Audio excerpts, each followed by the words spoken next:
Yes, sir. Hey, JJ. Let's get it. You feel? Yeah. Tell that bitch I'm a different the back. Young nigga records don't know how to act. You wanna go wolf and you getting pushed back. My bro definitely smoking on tracks. My girl is stickier than me, Mac. Lay them up cake. Niggas is whack. You niggas pussy. No smoke crack. I hit it and quit it, don't know how to act. Bikes out. Yeah. Bring the bikes out. Yeah. Bikes out. Bikes out. Yeah. Bikes out. Bikes out. Yeah. Turn the lights out. Lights out. Yeah. Lights out. Lights out. Yeah. Turn the lights out. Lights out. Yeah. Lights out. Lights out. Yeah. Tell that bitch I'm a different the back. Ignorant shit, I just think by the rap. He don't do know when he talking his cat. I tell my city, put that on the map. Niggas is fake, I Welcome everybody to the Upstate Aesthetic exclusive podcast. That was Bikes Out by WØlfe featuring Anthony Cannon off of WØlfe's upcoming project Death of an Ego. That's one of two EPs that WØlfe is planning to drop on August 23rd, the second of them being I Hope You Still Love Me. This week, for the first inaugural episode of the podcast, we have WØlfe with us for an interview. JJ, how you doing? You know, man, just living and maintaining. You already know the vibes. That's what's up, dude. Probably just getting ready for these projects to roll out and shit like that, so that's cool. Yes, sir. Yeah, and JJ's an artist out of Ithaca, New York. Works with a lot of the upstate New York artists, rapper, singer, dancer, actor, songwriter. So you do a lot of different things. How did you get involved with doing the entertainment thing and doing music in general? Well, I'm not going to lie. My whole family has been in entertainment my whole life, basically. Like, ever since I was young, I was always in the studio with my uncle. That's really who got me started in music was my uncle, Mr. Mbusi Tombela. You know, he's been heavy in the music in Ithaca and all over. He's done, like, national anthems for, like, football games and all that. So from a young age, I always wanted to do that and have that attention that he had. So what really drove me was, like, yeah, I could be like him, but why couldn't I be better? So it's always been, like, and that's really another big thing about my family. We very big on competition. So it's always been, like, trying to work my way to be bigger than his legacy and never be in his shadow. So that's really what drew me to do entertainment. That's what's up, dude. And that I kind of figured that it had something to do with family just because of how, like, professional and shit you seem to do stuff. Like, you seem to have a plan with your projects and how you're rolling them out and what you want to do. And when you knew you weren't ready to drop it at the beginning of August, you took the time to wait and push it back to make sure everything was ready. So I could tell that you had some influence from a family member or something sort of that would guide you into knowing how you wanted to do stuff. Very much so. I actually got, speaking of family, I actually got my cousin on the Death of an Ego EP. Shout out YSN Rocket. And another cousin on the I Hope You Still Love Me. Shout out Uriah J. So basically what made me push it, the August, it was supposed to come out August 9th originally. But then I was like, nah, something just didn't feel right about that date. So I'm like, nah, let me give another couple weeks. Let me make sure that I have more videos that I can give people, more content that I can pull out, because I really want this project to stick. Like, I don't just want it to be like, oh, I put it out and now this. Like, I want it to have a stamp behind it. Yeah, that's smart. And having the videos and stuff to go along with it to help it stretch, because obviously music these days, there's a new project coming out every week or every day, basically. So you got to do something to stand out from the crowd and keep what you've got going relevant. So that's a good way to do it, and that's smart. And you kind of started rolling out early in May. You did your Wolf Week thing where you dropped 4 tracks, AA, Changes Part 2, Hello Birdie, and Throw It Bust It. We sort of covered all of those on the website, but were any of those tracks originally slated maybe for one of these projects, or were those just going to be throwaways or loosies, as you would call them? Absolutely not. I just wanted to give my fans a way to see what I was doing musically. I wanted to give them tracks throughout that week that would show them, yo, this is how I'm coming this year. This is how I'm gonna give y'all music. If you're gonna hear something, it's probably gonna be like this. But even then, I'm still gonna probably switch it up on people this tape. A lot of my stuff doesn't even sound like what I put out during that Wolf Week, and a lot of it does. So I'm trying to keep my fans in the loop, but at the same time, like, keep them at a distance. You know what I mean? I want to keep them on their toes a little bit. Yeah, just give them a little bit to feed them for right now, but also keep them anticipating the full projects that you've got coming along. And that's smart. Were you working on the projects at this time, or did these projects just sort of come together recently? The thing about these projects were, all right. So yes and no. A few of the songs are kind of old, but I just never knew what to do with them. So I remastered them, brought them back into these, and now they're part of this new EPs that I'm dropping. So the songs, it's Breakaway, which is the last song on the on Death of an Ego, and Need You Right Now, which is the intro to the I Hope You Still Love Me. Those are roughly, I wrote those roughly a year ago. So they're old songs, but I always liked the songs so much, but I never knew what to do with them because I was like, these won't fit as just singles. Like, they need to be a part of a project. So the meanings behind Death of an Ego, Still Love Me, I feel like definitely brought the attention to me, and I was like, yo, I gotta do this. It only makes sense to have them like this, so that's why they're a part of these projects. That's smart, man, and that's cool to see that this has basically been a project then that you've been working on for a while and putting together for a long time and taking time to make sure, like I said, that it's going to all sound right. And so that's cool to see. And it's also cool to see just the way you've been working, and obviously you've been planning this rollout at least a little bit because you've been featured on Corey Loveless's video for Money in the Grave. And that was cool to see just the whole video come together featuring all of these Upstate artists and stuff like that. How did that come about? Bro, it's so crazy. Like, it's really scary. Like, you guys don't even know what we got planned, but like, I'm just gonna say, let's just say all the Upstate artists are really coming together. Like, it's scary. Like, it's like Naruto. Like, we're combining all the nations right now. That's what's up, and that's what I like to hear. That's the whole point and everything of Upstate Aesthetic. So it's dope to see all of that come together. And for anyone who's listening, if you're not a part of that, it might be a good idea to get a hold of these guys and try and collaborate or do what you can, because I've seen the pictures and stuff of all of you guys who have been working together over the last couple months, and whatever you guys are working on and planning, it's going to be hot. So it's going to be a hot summer. If it hasn't been already, just know it's getting hotter. Know that. Yeah, so it, like I said, just the video and everything, and it was super creative because obviously none of you guys had a verse on this remix that he did, but still just being involved. I'm watching the video and I see everybody. I'm like, oh shit, that's JJ. Oh shit, that's Saint Kid. Like it's just, if you've been paying attention to the Upstate scene, just to see everyone pulled into that. Whose idea was it? Was it Corey's, or did he ask, yo, who wants to be involved in this video, and everybody came together? Or it's crazy because we're usually always all in the studio together anyway. So the way it came about was Corey was recording the track like while we were in the studio, and he couldn't like get his ad libs quite right. So we were like, "Yo, like put JJ on the ad libs." Like that's what everybody was saying. So they put me on the ad libs.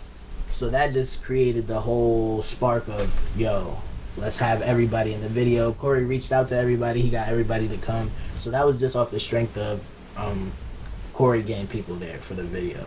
So everybody that popped out there was because of Corey. Everybody want to see everybody shine in the group. So if you wanted us to pull up to the video, we're going to pull up to the video and we're going to make it lit. That's what's up, and that's exactly how it should be, and that's how everybody's going to get on, I feel like, is not having that solo mentality of, oh, I've got to do it for myself. It's more or less everybody scratching each other's backs. Once one person starts to pop, it's going to get eyes on everybody. So that's what I'm saying. Like, I feel like that's what kept us divided for so long. Like, everybody... like, okay, it's a very New York mentality to be like, nah, I don't want to help him out because I'm trying to do the same thing he doing. But what people don't get is unity and power in numbers. So the more people you have, I feel like it's bigger chance that you can all shine, or you guys can all help one person shine more. Because like that hero ball is not really gonna work, and it's tough to do, especially in New York with as many people as are trying to do it. But you know, you got to get how you live sometimes. Yeah, especially with just like, unfortunately, coming from upstate New York, you have to compete with everything going on in the city as well. So if you're trying to have that one track mind just in upstate, it's going to be real tough to get out of upstate and really connect on a global scale or anything like that. So the way you guys are working it makes sense, and it's so smart.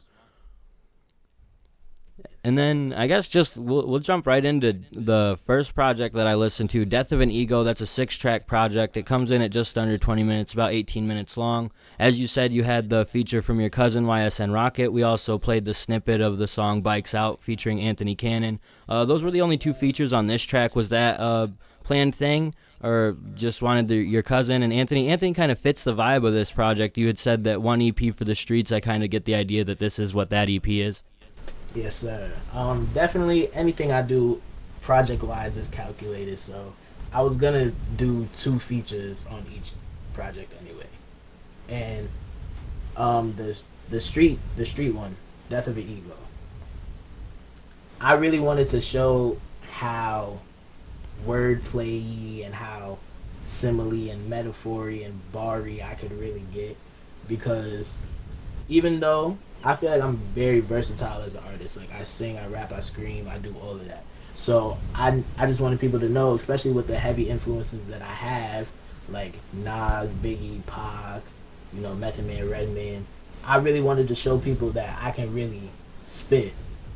Like, I really can rap. So right. I just really wanted to let that be known, and that's what I was doing here. I'm like, yo, like, even though you may see me doing everything, you may see me singing here, you may see me doing some rock and roll stuff here, just know I really rap. So that was basically what was behind this, and that's really how the Anthony Cannon feature came about, is because I had hit him up one day after, because long story short, me and Anthony both had a show together in December, and we had linked, and that was the first time I've ever really been with Ant, like, outside, because me and him both went to school together, like, same school, but we never really talked. So that was the first environment that I've been in him, like, with him, where I was like, all right, that's him. I mean, we both in the same place, like, right now. So he was like, bro, I really rock with you heavy, like, you're dope, like, all this. So I didn't even know that he listened to my music at first. Like, so when he said that, I was just like thrown out. I'm like, yo, like, where is this coming from? So then months and months passed. We end up getting in the studio together, and we didn't even record Bikes Out then. I went home, I recorded, and I texted him. I was like, yo, I got something that I want you to get on. And he was like, I bet, send it through. And I sent it to him, and he was like, yo, this is fire. I'm writing my verse for it right now. I'm like, oh, it's lit. Like, they don't even know. They don't even know it's about to happen, because I feel like, me personally, I like pushing people outside of their comfort zones. So, like, I wanted Anthony to definitely have this energetic, upbeat kind of record. Because I've heard Anthony snap, but I was like, yo, he need to snap like this, like on a beat like this. So that's how the Anthony Cannon feature came about, and I'm very grateful for him blessing me with that verse. Shout out Ant. Yeah, that's what's up, and that's, like I said, that's one of the tracks that definitely stuck out to me. Getting to hear Death of an Ego a little bit early, everything on this project really stuck with me, and it's going to be a project that I probably go back to and listen to quite a bit. The production, everything on it is great. You have 5 tracks on here produced by Flacco. Is that, and he did 3 tracks on I Hope You Still Love Me as well. Is that someone that you have a historic relationship with, or? Oh my gosh, shout out Flacco, man. We about to go up. We doing project on project on project after this. That's my man. He's one of my producers from out in Cali. I started messing with him heavy after I recorded with somebody. His name is Nato Slime from the UK. And we made a song together called Bottom Thoughts. It's popping out in the UK right now. I think the music video is going crazy. Streaming's going crazy for it. So after I made that, he sent me Flacco's Instagram. So Flacco was basically like, yo, like, I heard your verse. Like, you're so dope. And he's from Cali. So he was like, yo, we need to start linking up more and making tunes. And at first I wasn't really thinking about it. I'm like, oh yeah, send me some stuff. And then when he sent it to me, his beats, like the beat selections that he was sending me, I was like, yo, he's sending me versatile beats. Just like how I rap. So it was just like, yo, I gotta keep recording with him. And after that, it's just like a brother-brother relationship. Like, I treat that like that's my brother. So anything I do for him, he'll do for me. Like, we riding like that. Like, we recording like that. We just trying to blow. No cap. That's what's up, and that's how networking and just using the internet and everything can be to your benefit. I mean, obviously this guy from Cali, how you even could possibly get in touch with someone like that is crazy. And then to work with him so much that he's got a majority of your project that he's produced. So that's dope to see, and to see you willing to work, not just stay isolated in the upstate area, but also willing to work with other producers and create that relationship is cool. And just throughout, and then you had the last track was produced by D-Rab, Breakaway, as you said, and that's a track that you said you've been holding on to for a while. So is that a producer that you used to work with back in the day, or just like one beat that you got from somebody? Or That's a producer from Louisville. His name is Dalton. I actually do rock with him a lot. We just kind of like, we fell out really, so like we don't talk like we used to, but I feel like we made a good song, so might as well let the world hear it. That's really the one reason why I never really put it out, because I'm like, wow, we don't even talk like that no more. So like, but I feel like now is definitely the time to hear it. Now that it's summer, because I never really dropped it during the summer last year. Like I missed the chance to drop it last year, but I'm glad I held on to it. Kind of let it brew a little bit. So I feel like now is the chance for it to come out. yeah, that's smart, man. And do you plan on releasing Death of an Ego on all streaming services? Are these both projects going to be available on Spotify and everything, or are they just going to be SoundCloud releases? Do you have that figured out yet? Oh yes, they're definitely going to be all streaming. We going up with these ones, I'm telling you. They're both going to be all streaming platforms August 23rd. That's what's up, man, and that's good to hear. I mean, that's one of the things that I struggle with from the outside looking in at a lot of artists is they'll put out a great body of work and they'll put it out on a service that not everybody has, or maybe just put it on SoundCloud or something like that, and it's hard to reach people that way. So it's good to see an artist knowing that and putting it on every service for your fans to get. Definitely. And then yeah, and SoundCloud ain't bad. I'm not trying to knock it or anything. I understand the process behind it and why people do it. It's just, it's tough for me. Like I said, on the outside looking in, I'm like, man, I wish, and not even understanding why, in some cases, why some artists don't put stuff onto Spotify. I know that you obviously have to own the beats and everything, so there's more that goes into it. But it's like, damn, when you have a good project, it should be on those services so everyone can hear it or whatever. So it's good to see that you have that plan coming up too. Yes, sir. Yes, sir. And then we got I Hope You Still Love Me. That project is 21 minutes long, also 6 tracks. And on this one, you actually did a little bit of the production on this. So tell me about that, how that is for you. Man. So basically, even before I was rapping, one thing I always loved was making beats. Literally loved making beats. So it's like, I feel like as an artist, if sometimes, because as an artist, you know what you want to hear. Like when somebody sends you a beat, you know what you want to hear. Like you literally tell your producers, like, yo, I want it to sound like this. Like I want it like this.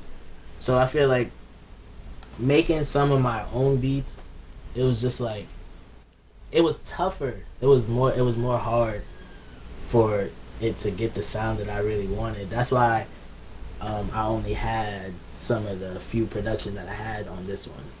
Because the Satan Can't Take Me, definitely, and the Need You Right Now, it was just like, those were such standout beats to me. Like they sounded so different. So like I just wanted it to definitely be a different kind of vibe that nobody's really doing right now. So for me to make those beats, it's like I made it to the point where it's like, yo, this is weird, but it's cool. Right. I know how to make that weird sound cool for myself. So I just thought it was nice. That's almost crazy to hear that it was harder for you with those, because on those tracks, I feel like you sound the most natural. Like you're right in your pocket. You know exactly what you want to do, how you want it to sound. Everything sounds like you're going right in your direction. So it's surprising but I guess it makes sense because you have to put in all that work to make sure you know exactly what sound you want. So I'm sure it took a little bit more time in that aspect.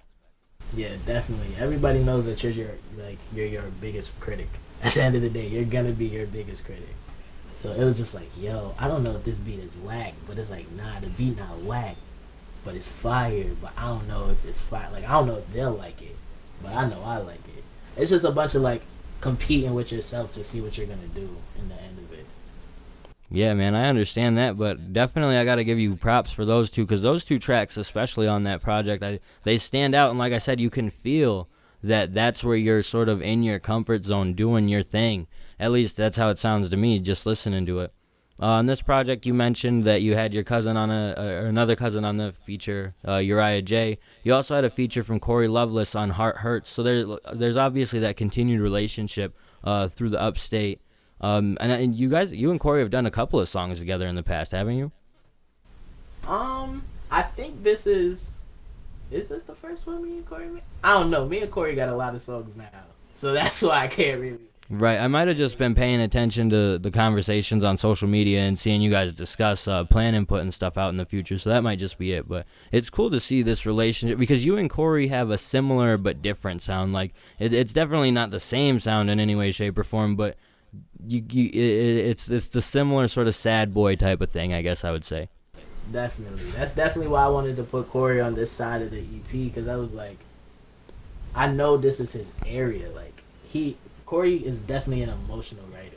Like, even if he's not a sad boy 24/7, like, if you really listen to what he's saying, like, he's speaking out of his heart. Like, he's speaking emotion. Like, you can feel what he writes. You know what I'm saying? Yeah, and that's smart, and it's cool to see how calculated you are. You have Corey on this side, the more emotional track or the more emotional EP, and then you have Anthony Cannon, the more rapidy rap EP. And as far as Ithaca goes, those two guys really fit both of those niches very well, and then you right in the middle of both of them. It's smart, dude. Yeah, I tried very hard. Like, even with the other side, with the I Hope You Still Love Me, the Uriah J feature was key. I feel like I could not even do this EP without Uriah J. I literally made a bet with myself. I said I'm no longer putting out a project if my cousin Uriah J is not on it. Because we literally have so much music together. Like, we've been working together for years. Like, we've been putting in work. Like, we literally just dropped a whole album, basically, for Valentine's Day. It was called The Love and Be Loved. So I just feel like releasing a project without him would be wrong. You know what I'm saying? Yeah, that's cool. And he's someone, shout out to him, because I've seen him sort of start to pop up on my news feed and stuff. I think he might have just put out a track recently or something like that. So it's cool to see everybody just working and grinding, and then the relationships come together within the community as well.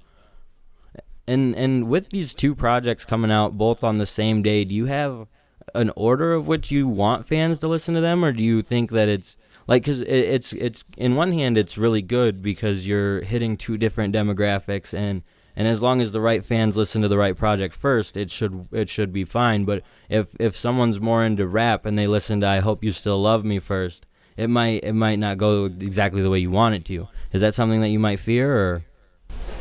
Not really, because that's why I feel like I'm putting out two projects, because I know that even though people are fans, certain fans listen for certain things. Like, not every fan is going to be here for every kind of style that you have, especially being a versatile artist like me. So I just feel like when that day comes, you're going to know what to listen to. You're going to know, okay, this is the street album. I don't really like singing, so I don't want to hear that. Oh, okay, I'm going to listen to Death of the Ego.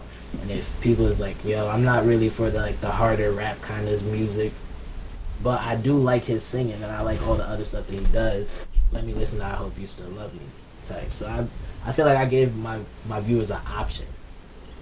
Yeah, and that's good to keep them separate too. If it was all on one album, it's a little bit harder for people to distinguish it, but you've made it really clear for all of your fans and whoever's checking it out.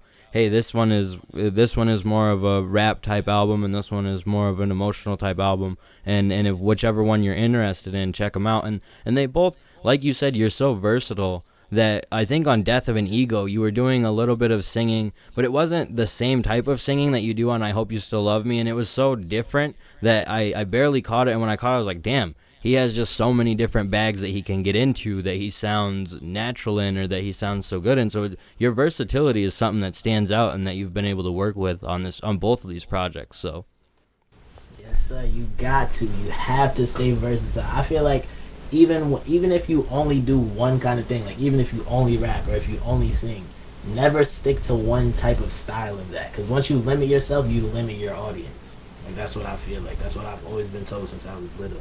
So, like, never limit yourself is what I definitely got to say to people. Word, and that makes sense. It don't seem like you put any limits on yourself with either one of these projects. Both of them came together really well. Just in the preview listens that I did on each of them, I listened to each of them probably about 3 different times now in the last day.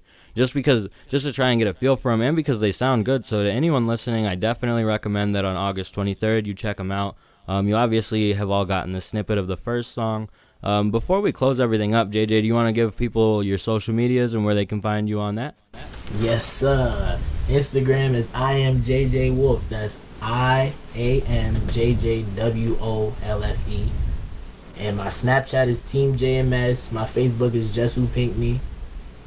You know what I'm saying? You can find me you can Google me. You feel me? Google me if you don't know about me yet. Google me. And that's J.JWO with the slash through it, LFE. You already know. Cut through lifestyle, gang, you already know the vibes. Word, and that wraps everything up here. If you check us out on upstateaesthetic.com, we're going to have more interviews and stuff like that going on. We'll also hopefully have more exclusive podcasts, talking to more artists and getting more exclusive music for everybody. We're just going to wrap things up playing a snippet of Hard Knock Life, one of the tracks off of I Hope You Still Love Me. And thanks for everybody for tuning in. And thanks, JJ, for joining us for this interview. It's been awesome, man. Of course, man. Thank you for having me. Absolutely. And here's Hard Knock Life by JJ Wolfe. You don't hear from the things that hurt you. You don't be the people who ain't got you. Yeah. If you don't heal from the things that hurt you, you gon' bleed on people who ain't cut you. Yeah, yeah, yeah, yeah.